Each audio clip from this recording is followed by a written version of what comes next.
few of them. So it says, chapter number, Sieve number 10. A person's nature is to be drawn in his action after his friends, his colleagues. That's famous one, right?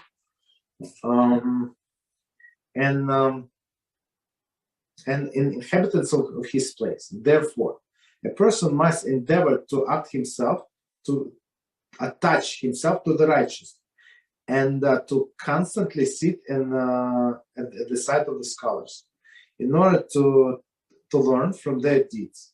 One must distance himself from the wicked, who travel in their darkness, so as not to learn from their ways. Okay.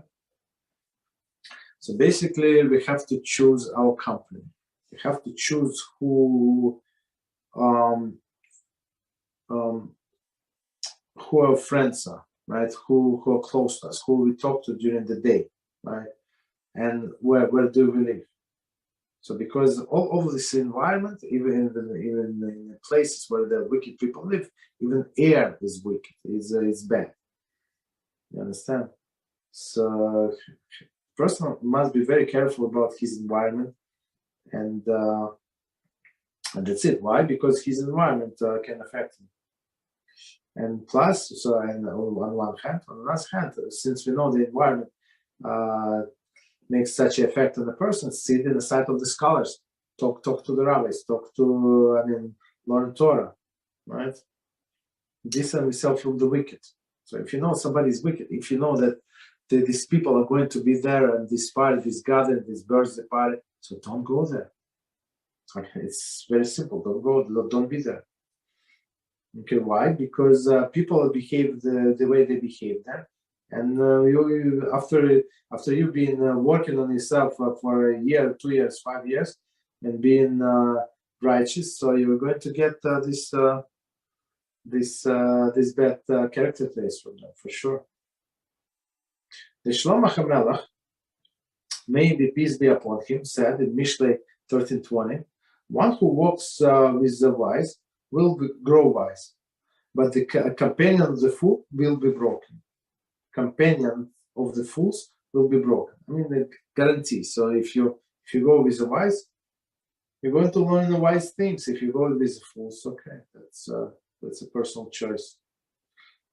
And the verse in Tehillim 1:1, that's my favorite, states, praiseworthy the man who did not walk in the counsel of the wicked, and in the path of the sinful did not stand, and in the company of the scoffers did not sit. So basically, if you know that they ask you, they invite you, but you know that they're going to speak their Lashon Hara, or not even Lashon Hara and empty talk, why would you go there? Right? It says, you can say the Rabbi told you. Who is Rabbi? The David HaMelech.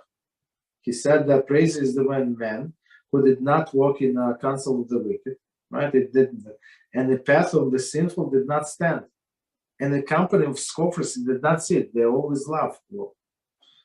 Okay? They should not be there.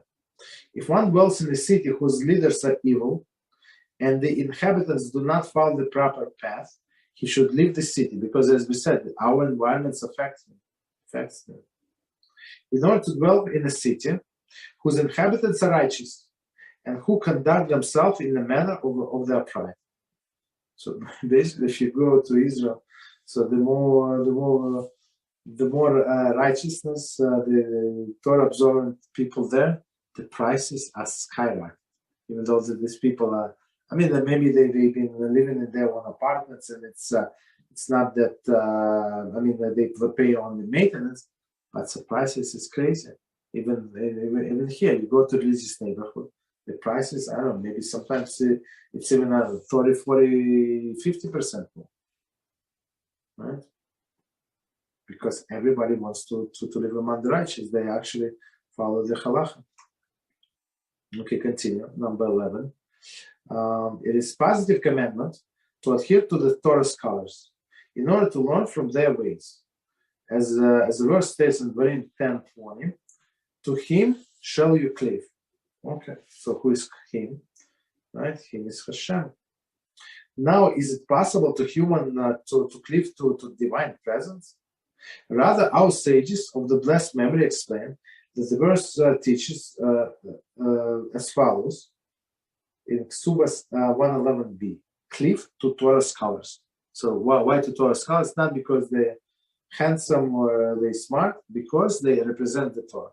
So Torah represents HaShem, and these people, these Torah scholars, they represent Torah. That's it. That's how you cleave to HaShem, through His Torah, through His people, because they live in Torah. Therefore, a person must endeavor to marry a daughter to a scholar, and to marry his daughter to a scholar.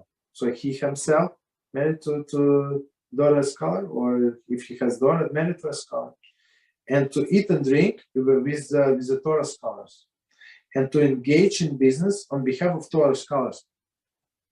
So instead of giving him tzedakah, let's say, give him, let's say, $1,000 or whatever, any amount, and say, Rabbi, I'm going to invest for you. Okay, and then you invest for them. Maybe they give you some money to invest, and you do business on their behalf. That's what you do. And to attach himself to them in all manners of bondage. So meaning do them all of the favors possible. As the Torah states in Dvarim 11:22 and 30:20, and to cleave to him meaning HaShem. Right? And so our rabbis of the blessed memory commanded concerning cleaving to the Torah scholars, when they state in Amos 1:4, sit in the dust of their feet and drink their words with thirstily.